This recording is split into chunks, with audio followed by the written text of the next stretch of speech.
संजय राऊतांनी पुन्हा एकदा राहुल नार्वेकरांवर तोफ डागली। राहुल नार्वेकर भाजपचे पॉलिटिकल एजंट आहेत अशी टीका संजय राऊतांनी केली। राहुल नार्वेकरांनी घटनाबाह्य पद्धतीने निर्णय घेतला असा आरोप संजय राऊतांनी केला।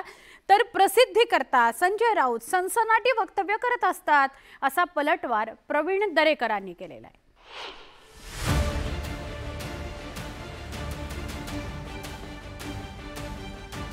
शिवसेनेमध्ये फूट पडल्यानंतर विधानसभा अध्यक्ष राहुल नार्वेकर यांच्याकडे हे प्रकरण सुनावणीसाठी गेलं।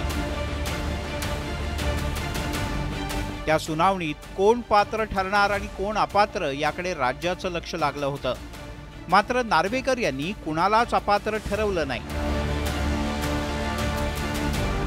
राहुल नार्वेकर यांनी न्याय करताना ठाकरेंची शिवसेना हे जवळपास 6 दशकांचं प्रस्थापित समीकरण तोडत शिवसेना शिंदेंची असा निर्णय दिला। त्यामुळे आमदार अपात्रता प्रकरणाच्या निकालाविरोधात शिवसेना ठाकरे गटानं 15 जानेवारी 2024 ला सर्वोच्च न्यायालयात याचिका दाखल केली। आता लोकसभा अध्यक्षपदाच्या मुद्द्यावरून संजय राऊत यांनी राहुल नार्वेकर यांच्यावर निशाणा साधलाय।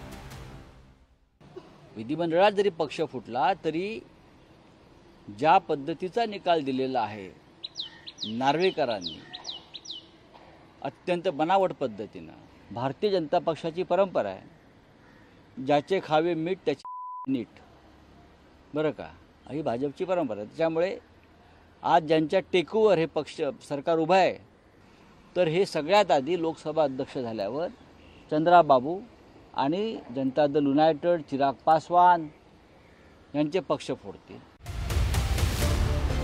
संजय राऊत यांनी राहुल नार्वेकर यांच्यावर टीका करताना सर्वोच्च न्यायालयाच्या टिप्पणीचाही वापर केलाय। सुप्रीम कोर्टानं शिंदे गटाचा व्हीप बेकायदेशीर असल्याचं सांगितलं होतं याची आठवण राऊत यांनी करून दिली। सुप्रीम कोर्टानं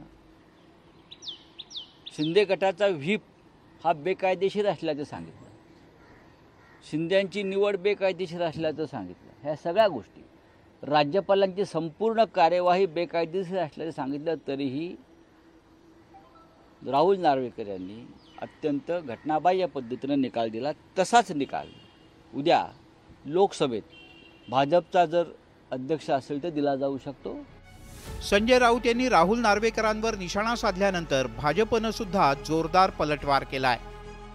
संजय राऊत हे बेताल त्या ठिकाणी बोलत सुटलेले आहेत। संविधानानं विधिमंडळ किंवा ज्या यंत्रणा उभ्या केल्यात त्या असणाऱ्या विधानसभेच्या अध्यक्षाला अशा प्रकारे बोलणं म्हणजे त्यांच्यावर तर हक्कभंग त्या ठिकाणी आणला गेला पाहिजे।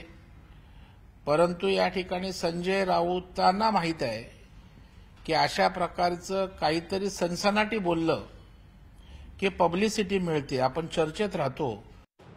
10 जानेवारी 2024 रोजी राहुल नार्वेकर यांनी शिवसेनेबद्दलचा निकाल दिला। शिवसेनेच्या दोन्ही गटांकडून करण्यात आलेल्या दाव्यांवर राहुल नार्वेकर यांनी निकाल दिला होता। दोन्ही बाजूंकडून परस्परांच्या आमदारांना अपात्र ठरवण्याची मागणी करण्यात आली। मात्र राहुल नार्वेकर यांनी कुणालाही अपात्र ठरवलं नव्हतं। मात्र शिवसेना शिंदेंची असल्याचा निकाल दिला होता।